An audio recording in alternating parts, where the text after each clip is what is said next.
পাল্টানো অবশ্যই দরকার। প্রধানমন্ত্রীর কাছে আমরা কর্মসংস্থান, শিল্প সবকিছুই আশা করছি। কোনো মতেই বদল হবে না, মমতারই থাকবে।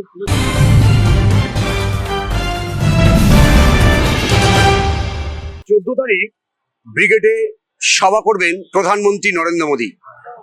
সেই সভা থেকে বঙ্গ বিজেপির 26-এর সুর বেঁধে দেবেন তিনি, রণকৌশল ঠিক করে দেবেন তিনি।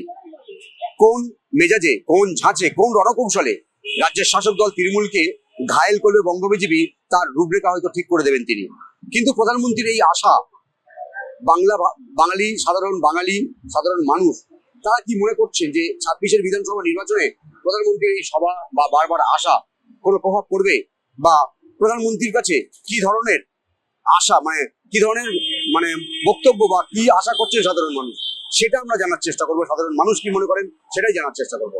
মোদির কাছে কিছু আশা করছি, সেটা ডিপেন্ড করছে মোদি কি বক্তব্য রাখছেন, ঠিক আছে। এবার দেখা যাক কি বলছেন না বলছেন। এবার সবকিছু একটা ভালো হলেই ভালো হবে, এইটাই আশা করি। প্রধানমন্ত্রী যে আসছেন, 26-এর বিধানসভা নির্বাচনের প্রভাব পড়বে? প্রভাব তো কিছুটা পড়বে আশা করি। দিকেই চাই, কাউকেই চাই না। প্রধানমন্ত্রী ব্রিগেডে আসছেন, শুনলাম তো, আমরা কি করবো? কিন্তু প্রধানমন্ত্রী আসছেন তো আমরা কি করবো বলুন? হ্যাঁ, কোনো মতেই বদল হবে না, কোনো মতেই বদল হবে না, মমতারই থাকবে। যুবশ্রী, কন্যাশ্রী সব টাকা তো মমতা দিচ্ছে। মোদী কেউ চাইছে পশ্চিমবাংলা মোদীকে আসবে? কোনোদিনই আসবে না। এই 2011 থেকে 2026 পশ্চিমবঙ্গটাকে যেভাবে ধ্বংস করে দিয়েছে, তার জন্য প্রধানমন্ত্রীর কাছে আমরা কর্মসংস্থান, শিল্প সবকিছুই আশা করছি। একদম হবে, 100% হবে। সবার ইচ্ছা, সবার আকাঙ্ক্ষা, সবাই চাই বদল হোক। কিছুই আশা নেই, কোনো আশা নেই। না, প্রধানমন্ত্রী বলে কথা কি, আমাদের আশা কিছু নেই। নরেন্দ্র মোদী প্রধানমন্ত্রী আসবেন, এটা আমার মনে হয় প্রভাব পড়বে। মানে আম জনতা বা সাধারণ মানুষের মনে এটা একটা বিপুল সাড়া জাগাবে আমার মনে হয়। কিন্তু বিজেপি দাবি করছে যে ওরা এবারে বাংলায় ক্ষমতায় আসতে পারবে।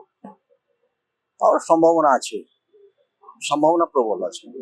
এসআইআর এর পরেও আমার মতে তো পাল্টানো অবশ্যই দরকার। শুধু লক্ষ্মী ভান্ডার এসব দিয়ে তো সবকিছু হয় না। সরকারি চাকরি সবকিছু, এই যে বেকার প্রচুর পড়ে রয়েছে, বেকার ভাতা দিয়ে কি হবে? চাকরি নেই, কিচ্ছু নেই, শিল্প নেই। আমার ঘরেও তো ছেলে মেয়ে রয়েছে, সেই জন্য আমিও চাইবো পাল্টানো দরকার। দেখি না একবার সরকার পাল্টিয়ে কি করে এই সরকার। দিন যে আমি এই সবকিছু বাংলার জন্য উন্নতি করব, সবকিছু জনগণের। হ্যাঁ, এই আর কি। মানুষের স্বার্থে, জনস্বার্থে যেটা মঙ্গল হয় সেটাই। ইস্যু দেখুন, ইস্যু কি বলবো, যেগুলো হচ্ছে অরাজকতাটা বন্ধ হোক, তাহলেই হবে। কর্মসংস্থান, অরাজকতা, তারপর এই বেকারদের চাকরি, হ্যাঁ, নারীদের সম্মান বজায় থাকুক, রাস্তাঘাটে যাতে ঠিকভাবে বেরোতে পারে মেয়েরা। প্রধানমন্ত্রী নরেন্দ্র মোদী এই যে ব্রিগেডের সভা, এটা রাজনৈতিকভাবে তাৎপর্যপূর্ণ এবং বাংলায় যে বদল হবে সেটা এক প্রকার নিশ্চিত, এমনটাই মনে করছেন বেশিরভাগ সাধারণ মানুষ। ক্যামেরায় সন্তোষ রায়ের সঙ্গে বিশ্বজিৎ, ওঙ্কার বাংলা।